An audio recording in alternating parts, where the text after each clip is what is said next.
Three-time Formula One world champion Nelson Piquet has been condemned by Formula One for comments he made in late 2021 about Lewis Hamilton. Hamilton's Mercedes team have also spoken out, as have Ferrari and Aston Martin and the FIA at the time of this recording. But perhaps most importantly, Lewis has had his say as well. So this is what Lewis has posted on social media about this. He said, "It's more than language. These archaic mindsets need to change and have no place in our sport. I've been surrounded by these attitudes and targeted my whole life. There has been plenty of time to learn. Time has come for action." Now, Scott Mitchell and Ed Straw are here with me, Glenn Freeman, to discuss this in more detail. Scott, one of the things we have heard in relation to this whole situation is that the word PK used isn't meant as an offensive term when it's being spoken natively in Portuguese or in Brazil. So he wasn't meaning to cause offence. Is there some validity to that argument? Do we have to take that on board? I understand where that's come from, and I think when you're dealing with another language, you always have to be mindful about what exactly the context is, and no one can ever really be 100% sure what the intent of someone else's words or actions are. And yeah, language is constantly evolving, and basically with this specific word, the argument is that the context is absolutely key to it, and it can sometimes just mean anyone, literally anyone, not necessarily related to race. But if a word that can have a racially abusive connotation is said in a negative context about a black person, then you can't really give PK the benefit of the doubt. And I think it would be wrong to. I think in this situation it's pretty clear that a racial slur has been used to criticise the only black driver in F1 history, and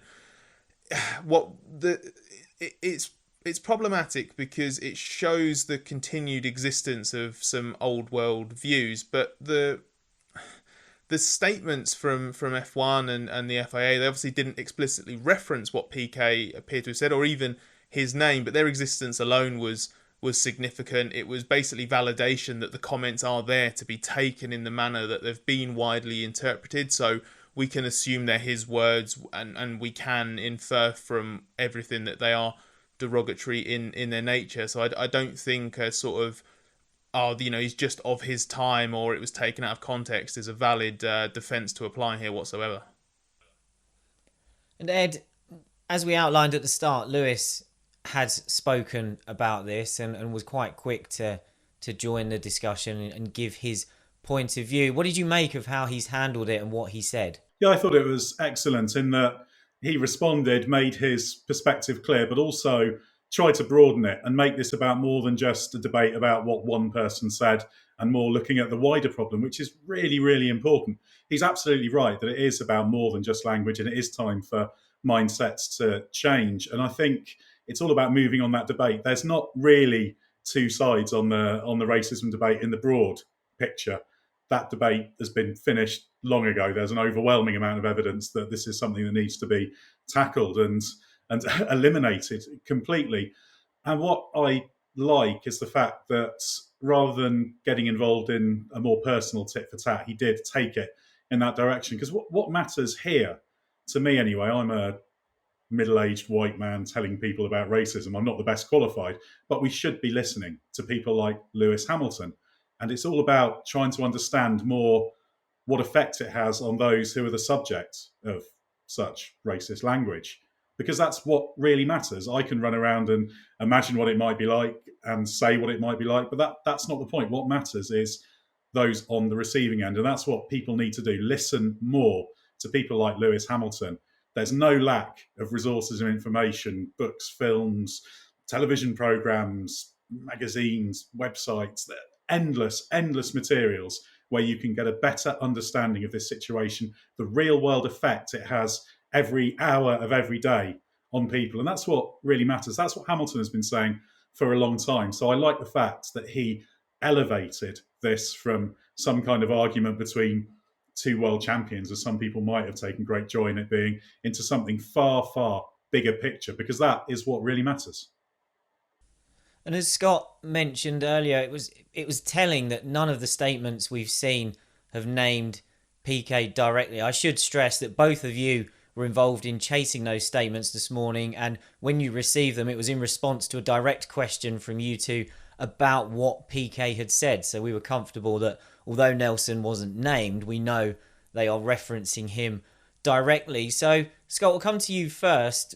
What did you make of the way, particularly F1 and the FIA, have handled this and what they've said, and could they have been stronger?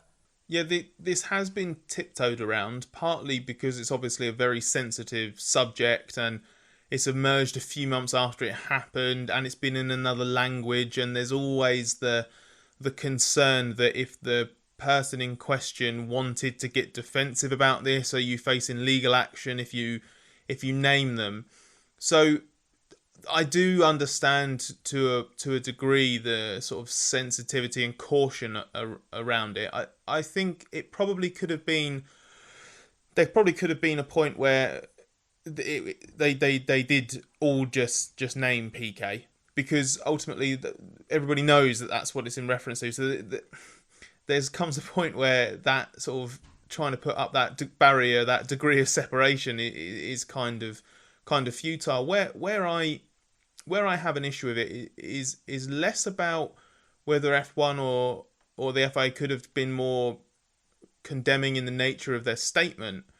My concern is more that this, to me, serves as evidence of something that a lot of people in the world, but also in Formula One, want to bury their heads over. And when it's such clear evidence of exactly what Hamilton has fought for so publicly, to me it's a reminder to F1, to the FIA, to everyone, to fans, whoever, people in the paddock, this is a very real issue. It's a very live issue. And it's not about what you say now in response to this specific incident. It's what are you going to do after this? Are you going to take this stuff seriously when it gets championed the next time? The next time there's an initiative like the Hamilton Commission, are you going to take that seriously? Are you going to actually read parts of the report? Are you going to look to understand exactly how this has permeated the F1 bubble, the motorsport bubble? It's no good just saying it's an outside issue and now F1's fine because, you know, we've had a couple of years with We Racers 1 stickers and that kind of thing.